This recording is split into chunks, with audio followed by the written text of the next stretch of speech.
Hello बच्चों, आज हम रिवीजन सीरीज़ में चैप्टर 8 के एमसीक्यूज रीड करेंगे। तो शुरू करते हैं।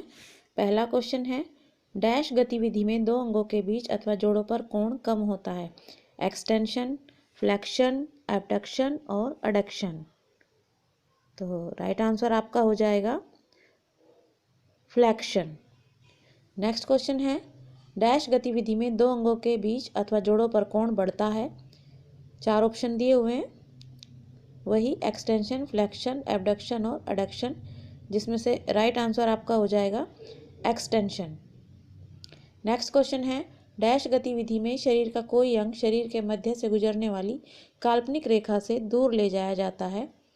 इसमें भी चार ऑप्शन दिए हुए हैं, तो आपको राइट आंसर देना है और आपने चुन लिया होगा ऑप्शन नंबर सी। अगर चुना है तो राइट आंसर है एबडक्शन। नेक्स्ट क्वेश्चन है, गतिविधि में शरीर का कोई अंग शरीर के मध्य से गुजरने वाली काल्पनिक रेखा के करीब लाया जाता है। एक्सटेंशन, फ्लेक्शन, एबडक्शन या एडक्शन। तो क्वेश्चन नंबर 4 का आंसर आपका हो जाएगा एडक्शन। नेक्स्ट है, एक स्थिर वस्तु जब तक स्थिर रहेगी और एक गतिशील वस्तु तब तक गतिशील रहेगी जब तक उस पर बाहरी बल नहीं लगाया जाए। उपरोक्त कथन कौन सा नियम दर्शाता है? जड़ता का नियम, त्वरण का नियम, प्रतिक्रिया का नियम या इनमें से कोई नहीं।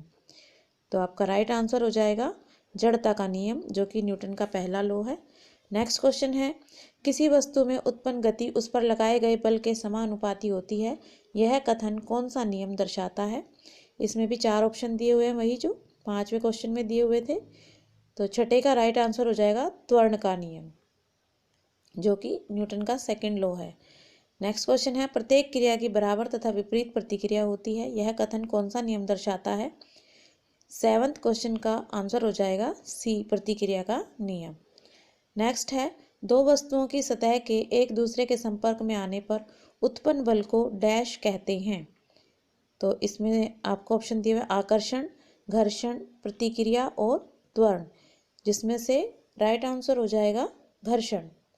नेक्स्ट है, किसी बंदूक से गोली चलाने पर बंदूक व्यक्ति को पीछे की ओर धकेलती है। यह क्रिया न्यूटन के किस सिद्धांत को दर्शाती है? इसमें भी तीन ऑप्शन दिए हुए हैं और चौथा दिया हुआ है इनमें से कोई नहीं, जिसमें से आपका राइट आंसर हो जाएगा प्रतिक्रिया का नियम। लास्ट क्वेश्चन है, वस्तुओं की सतह जितनी अधिक खुरदरी होगी उनके बीच घर्षण बल उतना ही डैश होगा।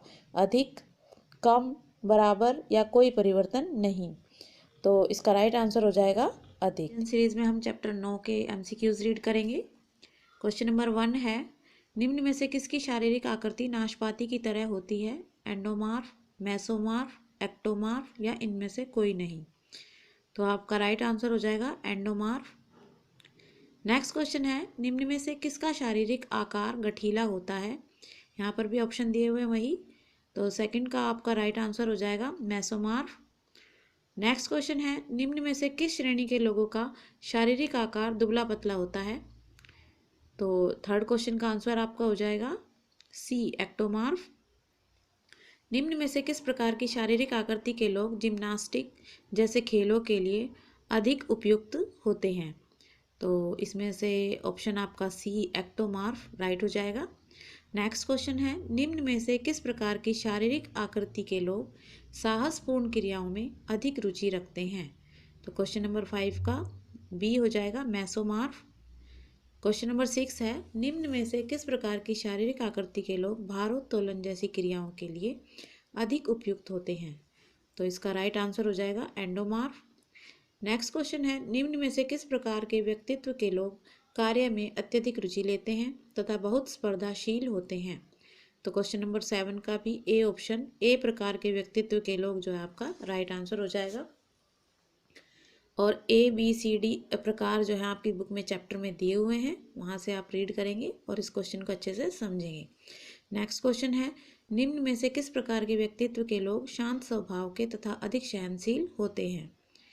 तो यहाँ पर बी प्रकार के व्यक्तित्व के लोग शांत स्वभाव के होते हैं। क्वेश्चन नंबर 9 है, निम्न में से किस प्रकार के व्यक्तित्व के लोग अधिक आकर्षक और मनोहर व्यक्तित्व के होते हैं? तो सी प्रकार के व्यक्तित्व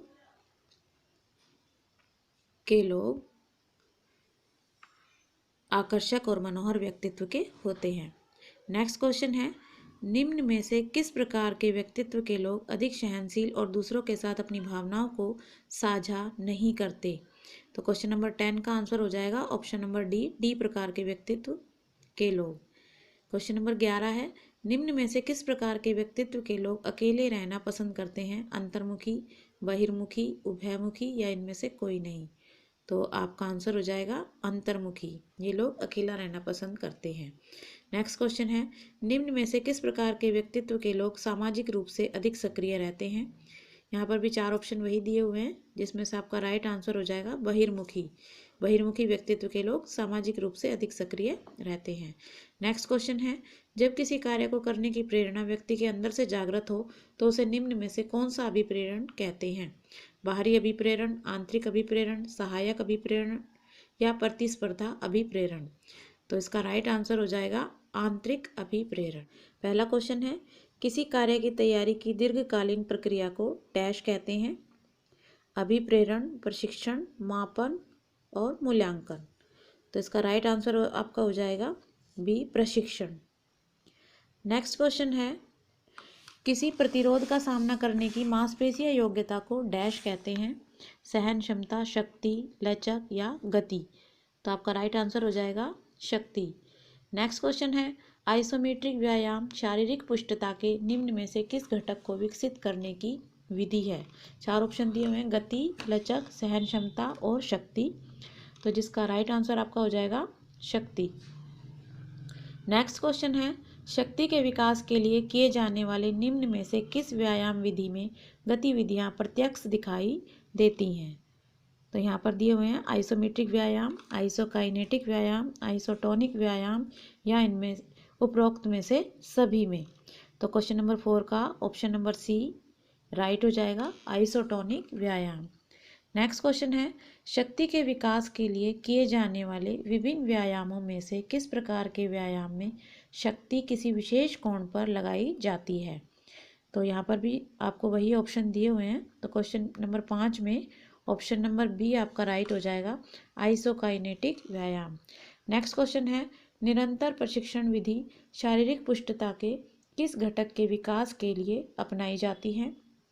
4 ऑप्शन दिए हुए हैं, गति, सहन क्षमता, लचक या शक्ति। तो जिसमें से आपका ऑप्शन नंबर बी सहन क्षमता राइट है।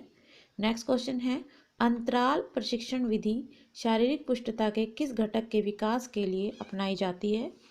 तो यहाँ पर भी 4 ऑप्शन में से 7 में बी ऑप्शन सहन क्षमता राइट हो जाएगा।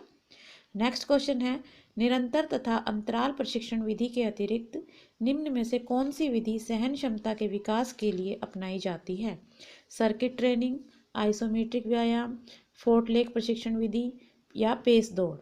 तो क्वेश्चन नंबर 8 में ऑप्शन नंबर सी फार्टलेग प्रशिक्षण विधि राइट हो जाएगा।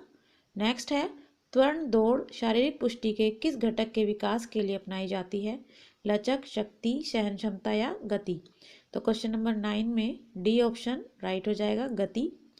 नेक्स्ट क्वेश्चन है, त्वरण दौड़ के अतिरिक्त निम्न में से कौन सी विधि गति के विकास के लिए अपनाई जाती है? यहाँ पर भी 4 ऑप्शन दिए हुए हैं, जिसमें से बी पेस दौड़ आपका राइट आंसर हो जाएगा। नेक्स्ट क्वेश्चन है, ब्लास्टिक विधि शारीरिक पुष्टि के किस घटक के विकास के लिए अपनाई जाती है? तो यहाँ पर 4 ऑप्शन में से आपका पहला ऑप्शन राइट है, लचक। स्थिर खिंचाव वाले व्यायाम तथा गतिशील खिंचाव वाले व्यायाम किस शारीरिक पुष्टि के घटक के विकास के लिए अपनाए जाते हैं? गति, लचक, सहन शक्ति या शक्ति? तो जिसमें से लचक आपका आंसर राइट हो जाएगा। नेक्स्ट है, निम्न में से कौन सी प्रशिक्षण विधि में एक साथ कई खिलाड़ी व्यायाम कर सकते हैं? 4 ऑप्शन दिए हुए हैं, जिसमें से आपका पहला ऑप्शन सर्किट प्रशिक्षण विधि राइट हो जाएगा। तो धन्यवाद बच्चों।